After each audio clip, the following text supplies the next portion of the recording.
नमस्कार दोस्तों, जय श्री गणेश। ओम भक्तिश्री में आप सबका बहुत बहुत स्वागत है। दोस्तों वीडियो अच्छा लगे तो हमारे चैनल को सब्सक्राइब करके लाइक शेयर और कमेंट ज़रूर करें। धन्यवाद। जय श्री गणेश। दोस्तों जैसा कि हमने आपको बताया था कि करवा चौथ की व्रत कथा भी हम आपके लिए लेकर आएंगे, तो आज हम वही लेकर आए हैं।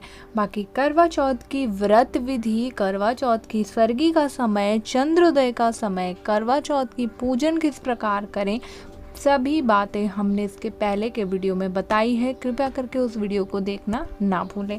तो अब हम शुरू करते हैं करवा चौथ की व्रत कथा। करवा चौथ की व्रत कथा, जब भी करवा चौथ का व्रत करें, व्रत कथा को ज़रूर सुने पूजा करने के बाद, तभी व्रत कथा सुनने के उपरांत ही आपका व्रत पूर्ण कहलाता है। अखंड सौभाग्य की कामना के लिए यह व्रत सुनना अत्यंत शुभ भी होता है। तो चलिए हम बताते हैं एक बहुत ही पौराणिक कहानी। हर कहानी का सार एक ही होता है, पात्र भले बदल जाए।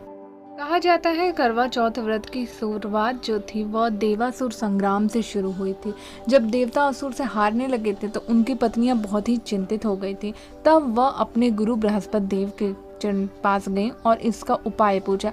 तब गुरु बृहस्पति देव ने उन्हें बताया कि कार्तिक मास में पड़ने वाली चौथ में अगर वह व्रत करती हैं निर्जल, तो उनके को अमृत का वरदान मिलेगा और उनकी विजय होगी।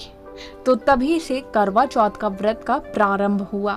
एक और पौराणिक कथा के अनुसार हम आपको बताते हैं, एक नगर में एक साहूकार रहते थे जिसके 7 बेटे थे। उन 7 बेटों की एक बहन थी। वे अपनी बहन को बहुत प्यार करते थे जिसका नाम करवा था। वे अपनी बहन का दुख बर्दाश्त नहीं कर सकते थे, परंतु जब उस बहन की शादी हो गई तब वह अपने मायके आई और उस दिन करवा चौथ का व्रत पड़ा। तभी सभी भाई जब खाना खाने बैठे साथ में, तब अपनी बहन को बुलाया कि तुम भी खाओ हमारे साथ। तब बहन ने बताया कि नहीं, उसका करवा चौथ का व्रत है और करवा चौथ का व्रत होने के कारण जब वह करवा माता की पूजा करके चंद्रमा को अर्घ देने के बाद ही उसके बाद वह ग्रहण करेगी अन्न या जल। भाई व्याकुल हो गए और बहन की भी दशा को देखकर व्याकुल हो गए, क्योंकि उसे बड़ी ही भूख और प्यास लग रही थी। उसकी इस दशा को देखकर भाइयों ने यह सोचा कि क्यों ना हम अपनी बहन का व्रत तोड़वा दें। इसके लिए उन्होंने एक नकली चंद्रमा बनवाया और उस चंद्रमा को पेड़ के पीछे से ले जाकर दिखाने लगे। तब उसे बहन को बताया कि चांद निकल गया है, तुम अपनी पूजा कर लो। तभी वह देखकर चंद्रमा को बहुत खुश होती है। तभी उसकी भाभियों ने कहा कि नहीं, चंद्रमा नहीं निकले हैं, क्योंकि चंद्रमा निकलने का समय यह नहीं है।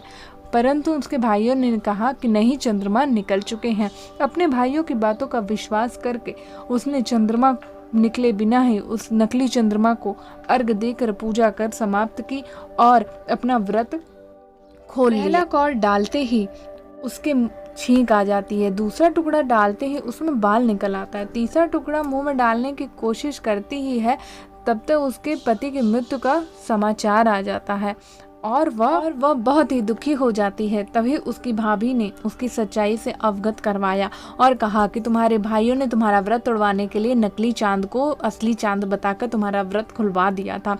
इसलिए करवा चौथ का व्रत जो है गलत तरीके से टूटने के कारण देवता तुमसे रुष्ट हो गए हैं। अब इसलिए वह बहुत ही दुखी हुई और इसका उपाय पूछने लगी कि अब वह क्या करे, वह अपने पति को जिंदा कैसे करे। तब उसे बताया कि तुम अपने पति के शव की सेवा करो और इसी के साथ जब अगला करवा चौथ का व्रत आएगा तब नियम पूर्वक व्रत को रह के संपूर्ण करना। भगवान की कृपा से तुम्हारे पति को माता गौरी अवश्य ही जिंदा कर देंगी। फिर करवा 1 साल तक अपने पति की जी जान से सेवा करती है और करवा चौथ का व्रत अगले साल फिर से रहती है और नियम पूर्वक अपने व्रत को कर उसे पूजा वगैरह कर व्रत को खोलती है। साथ ही में चंद्रमा से क्षमा याचना करती है और माता और चंद्रमा से विनती करती है और श्री गणेश से भी विनती करती हैं कि हे प्रभु, मेरे पति को जिंदा कर दो, मेरी भूल चूक को क्षमा करो। उसकी यह भक्ति और पति की सेवा देखकर माता का मन पसीज जाता है और वह उसे आशीर्वाद देती है। आशीर्वाद के रूप में उसके पति को जिंदा कर देती है और उसका पति उठ पड़ता है। इसी प्रकार सुहाग उस करवा को वापस मिल जाता है। हे श्री गणेश, हे माता करवा, हे माँ गौरी, जिस प्रकार आपने करवा को चिर सुहागन का वरदान आपसे मिला है, वैसा ही वरदान आप हर सुहागनों को दे। जय माता करवा, जय श्री गणेश। दोस्तों उम्मीद करती हूँ वीडियो अच्छा लगा होगा। अच्छा लगा हो तो चैनल को सब्सक्राइब, लाइक, शेयर जरूर कर दें इसी तरह की वीडियो के लिए। जय श्री गणेश, जय माता करवा।